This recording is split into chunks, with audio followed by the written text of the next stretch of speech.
Hey everyone, and welcome back to another video. Star Wars The Old Republic is a very strange MMO. I mean, hell, it's just a strange game. When you think about mashing together an MMO and an RPG, what you'd think you would get is an MMORPG. And while many of those elements are present, and it certainly is broadly in that genre, it almost seems like those things are just secondary to what many players, and even the developers themselves, are actually doing with the game. Many of the game's elements are pretty much designed for single player, much of its actual narrative is, and even its dungeons basically have solo modes, at least the narratively important dungeons do. It's a very different way of making an MMO, and it's definitely resulted in it being a game that I play very differently from just about everything else in the MMO genre. Now, I did a broader look at this game last year, primarily focused on the 1 to 50 experience, and how the game, just in general broad strokes, plays.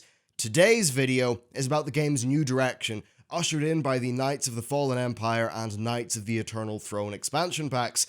It's surely no coincidence that these two expansion packs share their name with the naming convention of the 2003 RPG Knights of the Old Republic, given their broad focus on single-player narrative content. Almost all of BioWare's messaging is about the story. So, let's talk about the story content. I started off at level 60 on a fresh character via boost that came through my premium subscription, though the new character was a Sith warrior, so I had already experienced its storyline up to level 50. Now, many of you will have remembered that each class in the game has a unique storyline from level 1 through 50. These are of surprisingly good quality, and the developers recently restructured the game in such a way that you can actually level up by just doing the main quest lines. That was definitely a very good addition to the game. So, while I was on this new character, I knew most of the background to that character. However, I did miss out on the events of the Shadow of Revan, Hutt Cartel, and Forged Alliance's expansions. Anyway, on to this sort of set of two expansions.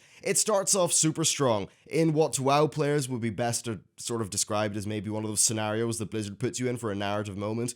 You, along with your faction leader, have a new threat to deal with, and that's basically where I'm going to stop talking about the storyline in great detail. A number of events happen, and you eventually get introduced to Valkorion and his two kids. Lovely, lovely trio, great people.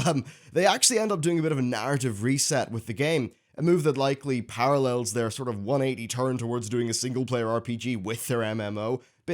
A bit odd as a plot device, I suppose, and it is sort of similar to that amnesia trope, but it is actually done quite well here. And what it did do is it made it easy for me to get on board with what was sort of overall going on, even though I had just got back into the game. You basically become a new character, insofar as everyone in the game is concerned. They start calling you the Outlander. Once again, we see a bit of a parallel, they start calling you the Outlander, and really, like Star Wars The Old Republic itself, your character is kind of reborn for this game's sort of new chapter and a new history that they want to forge for themselves that is so single-player focused. Now, speaking of chapters, well, the story plays out so far in a total of 25 chapters. Knights of the Fallen Empire has 1 through 16, and then Knights of the Eternal Throne has another 9 chapters, with more likely being added in the future. Now, I'm bundling these expansions together because everything that I've heard basically says they're one big seamless story.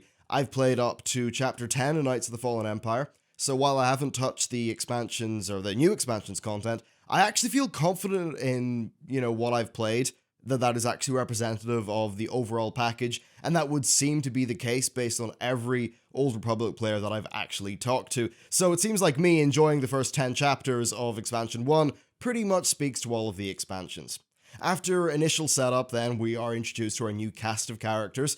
Understandably, they don't bring back your old crew, as it would be a narrative nightmare to have 8 crews, one for every class, fully featuring in the new storyline. I do think that's kind of unfortunate though. People undoubtedly did get to know those characters during the initial level up process, but still, the new cast is quite strong. Their voice acting and writing is well above par for an MMO, to the point where they basically, they transcend the genre and they manage to succeed as if it was a single-player RPG.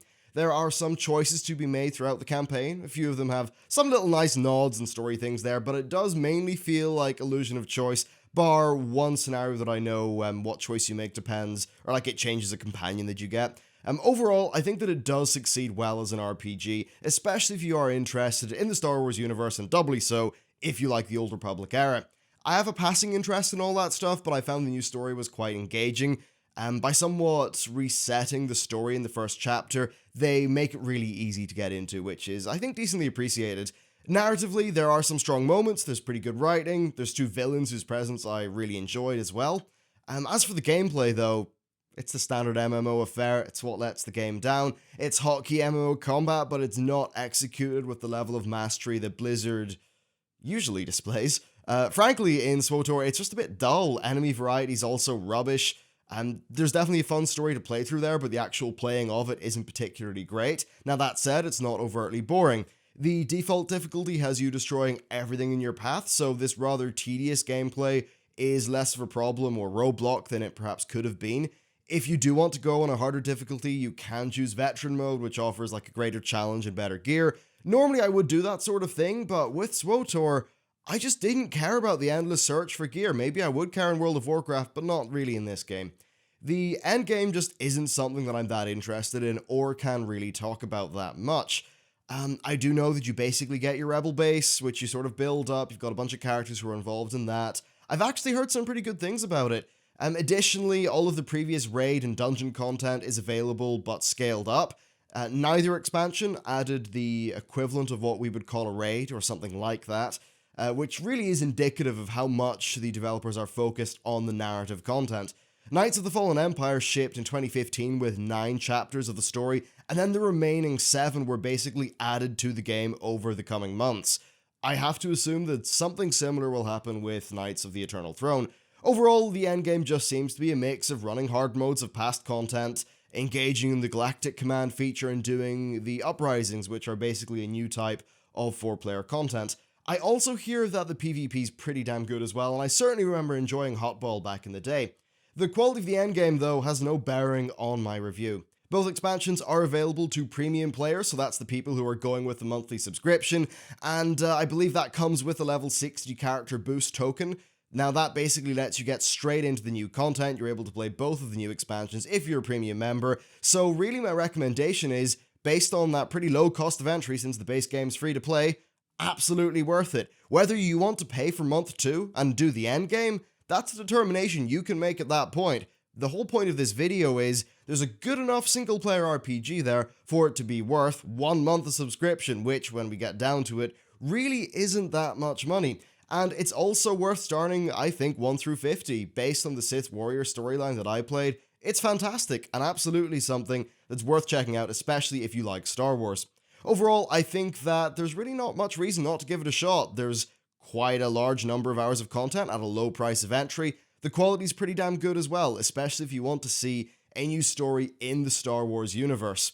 I'd say that this game is almost definitely a worse MMO than World of Warcraft, but it's almost definitely a better RPG than World of Warcraft, and I think that's the most simplest terms that can really be put in.